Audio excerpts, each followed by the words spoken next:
Hello, and welcome back to the reading of The Joy of Luck Club. We are still in part one, and we are in part 1C. So, this is kind of like the third chapter of part one. So, we are in Lindo Zhang's chapter, and this chapter is called The Red Candle. So, let's get started. I once sacrificed my life to keep my parents' promise. This means nothing to you, because to you, promises mean nothing. A daughter can promise to come to dinner, but if she has a headache, if she has a traffic jam, if she wants to watch a favorite movie on TV, she no longer has a promise. I watched the same movie when you did not come. The American soldier promises to come back and marry the girl. She is crying with the genuine feeling, and he says, "Promise, promise, honey, sweetheart, my promise is as good as gold." Then he pushes her onto the bed, but he doesn't come back. His gold is like yours. It is only 14 carats. To Chinese people, 14 carats isn't real gold. Feel my bracelets. They must be 24 carats, pure inside and out. It's too late to change you, but I'm telling you this because I worry about your baby. I worry that someday she will say, "Thank you, grandmother, for the gold bracelet. I'll never forget you." But later she will forget her promise. She will forget she had a grandmother. In the same war movie, the American soldier goes home and he falls to his knees asking another girl to marry him. And the girl's eyes run back and forth, so shy, as if she had never considered this before. And suddenly, her eyes look straight down, and she knows now she loves him so much she wants to cry. "Yes," she says at last, and they marry forever. This was not my case. Instead, the village matchmaker came to my family when I was just 2 years old. No, nobody told me this. I remember it all. It was summertime, very hot and dusty outside, and I could hear the cicadas crying in the yard. We were under some trees in our orchard. The servants and my brothers were picking pears high above me, and I was sitting in my mother's hot, sticky arms. I was waving my hand this way and that because in front of me floated a small bird with horns and colorful paper-thin wings. And then the paper bird flew away, and in front of me were two ladies. I remember them because one lady made a watery shur sound. When I was older, I came to recognize this as a Peking accent, which sounds quite strange to Taiyan people's ears. Taiyan, I think. The two ladies were looking at my face without talking. The lady with the watery voice had a painted face that was melting. The other lady had the dry face of an old tree trunk. She looked first at me and then at the painted lady. Of course, now I know the tree trunk lady was the old village matchmaker, and the other was Huang Tai, the mother of the boy who I would be forced to marry. No, it's not true what some Chinese say about girl babies being worthless. It depends on what kind of girl baby you are. In my case, people could see my value. I looked and smelled like precious bun cake, sweet with a good clean color. The matchmaker bragged about me. An earth horse for an earth sheep. This is the best marriage combination. She patted my arm and I pushed her hand away. Huang Tai whispered in her shur voice that perhaps I had an unusually bad peachy, a bad temper. But the matchmaker laughed and said, Not so, not so. She is a strong horse. She will grow up to be a hard worker who serves you well in your old age." And this is when Huang Tai looked down at me with a cloudy face, as though she could penetrate my thoughts and see my future intentions. I will never forget her look. Her eyes opened wide, and she searched my face carefully and then smiled. I could see a large gold tooth staring at me like the blinding sun, and then the rest of her teeth opened wide, as if she were going to swallow me down in one piece. This is how I became betrothed to Huang Tai's son, who I later discovered was just a baby, 1 year younger than I. His name was Taiyan Yu, Taiyan for sky, because he was so important, and Yu, meaning leftovers, because when he was born, his father was very sick, and his family thought he might die. Taiyan Yu would be the leftover of his father's spirit. But his father lived, and his grandmother was scared the ghosts would turn their attention to this baby boy and take him instead. So they watched him carefully, made all his decisions, and he became very spoiled. But even if I had known I was getting such a bad husband, I had no choice, now or later. That was how backward families in the country were. We were always the last to give up stupid old-fashioned customs. In other cities already, a man could choose his own wife. with his parents' permission, of course. But we were cut off from this type of new thought. You never heard if ideas were better in another city, only if they were worse. We were told stories of sons who were so influenced by bad wives that they threw their old crying parents out into the street. So Taiyanese mothers continued to choose their daughters-in-law, ones who would raise proper sons, care for the old people, and faithfully sweep the family burial grounds long after the old ladies had gone to their graves. Because I was promised to the Huang son for marriage, my own family began treating me as if I belonged to somebody else. My mother would say to me when the rice bowl went up to my face too many times, "Look how much Huang Taitai's daughter can eat." My mother did not treat me this way because she didn't love me. She would say this biting back her tongue, so she wouldn't wish for something that was no longer hers. I was actually a very obedient child, but sometimes I had a sour look on my face, only because I was hot or tired or very ill. This is when my mother would say, "Such an ugly face. The Huangs won't want you, and our whole family will be disgraced." And I would cry more to make my face uglier. "It's no use," my mother would say. "We have made a contract, it cannot be broken," and I would cry even harder. I didn't see my future husband until I was 8 or 9. The world that I knew was our family compound in the village outside of Tai'an. My family lived in a modest 2-story house with a smaller house in the same compound, which was really just 2 side-by-side rooms for our cook, an everyday servant, and their families. Our house sat on a little hill.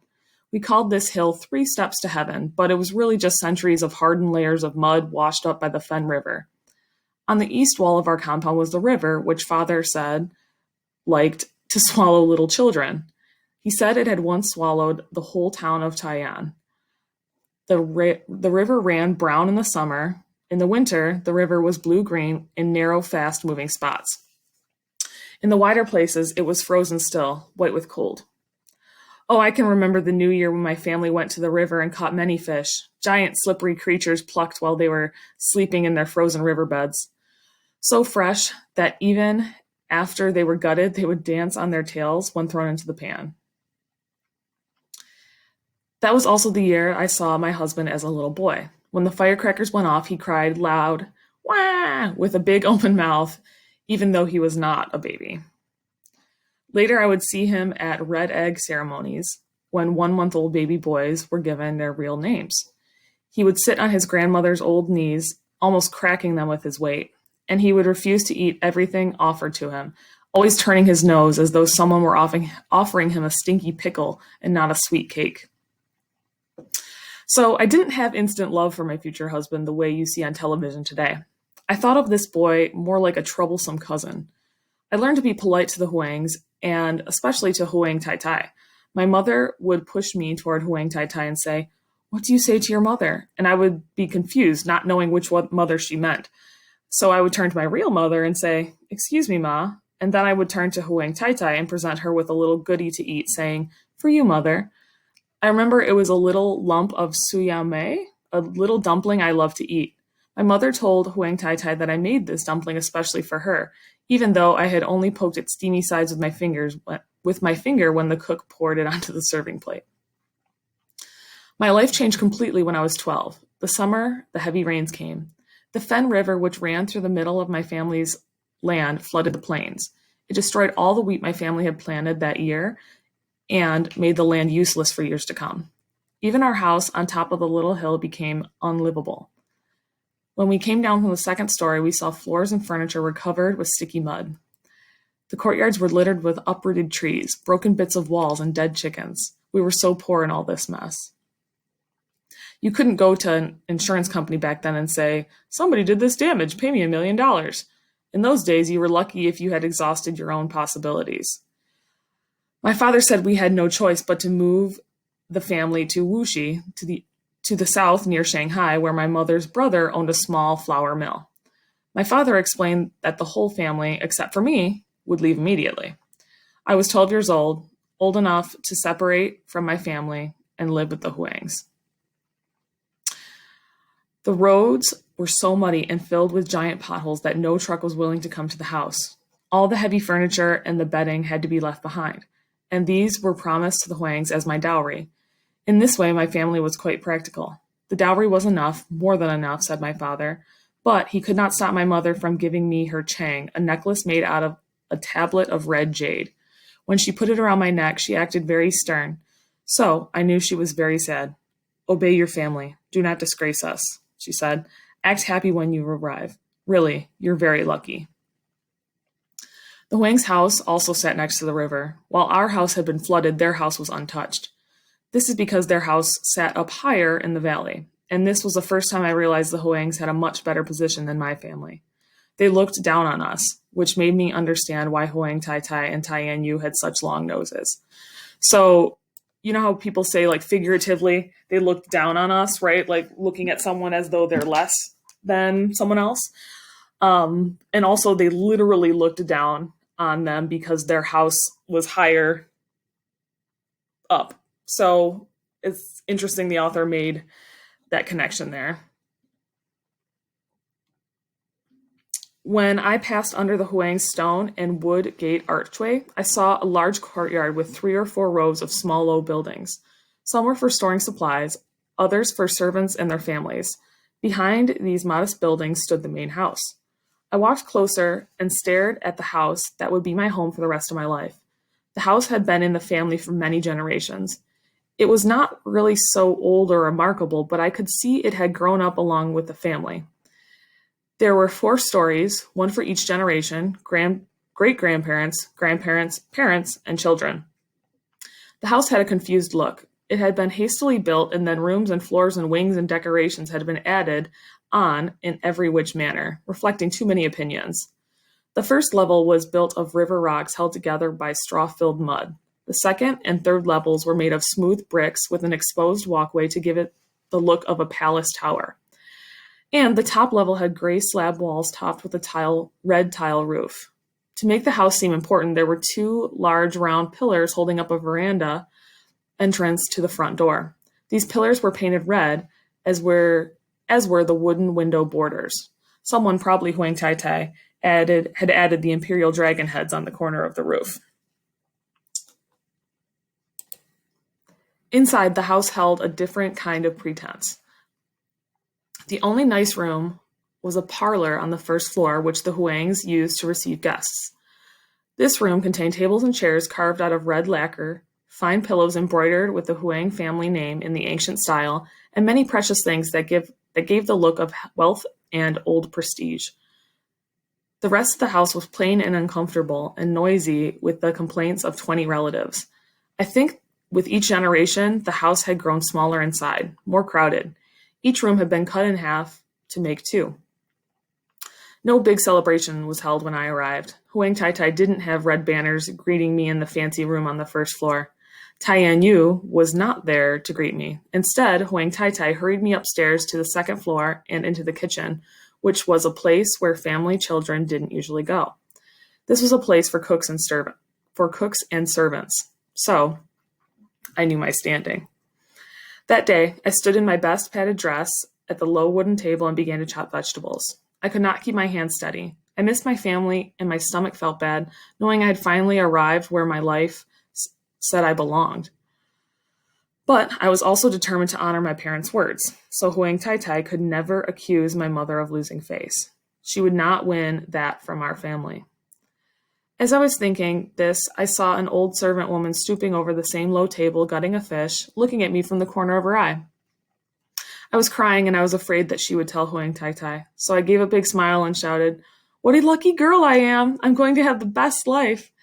And in this quick thinking way, I must have waved my knife too close to her nose, because she cried angrily, "Shema Bende Ren! What kind of fool are you?" And then I knew right away that this was a warning, because when I shouted that declaration of happiness, I almost tricked myself into thinking it might come true. I saw Taiyan Yu at the evening meal. I was still a few inches taller than he, but he acted like a big warlord. I knew what kind of husband he would be because he made special efforts to make me cry. He complained the soup was not hot enough and then spilled the bowl as if it were an accident. He waited until I sat down to eat and then would demand another bowl of rice. He asked why I had such an unpleasant face when looking at him. Over the next few years, Huang Taitai instructed other servants to teach me how to sew sharp corners on pillowcases and to embroider my future family's name. How can a wife keep her husband's household in order if she has never dirtied her own hands? Huang Taitai used to say as she introduced me to a new task. I don't think Huang Taitai ever soiled her hands, but she was very good at calling out orders and criticism. All right, so let's pause there for now. Obviously, we're seeing this is a very interesting situation that Lindo has ended up in, and in this chapter, we'll continue finding out about that. So let's wait until next time, and we'll see you soon.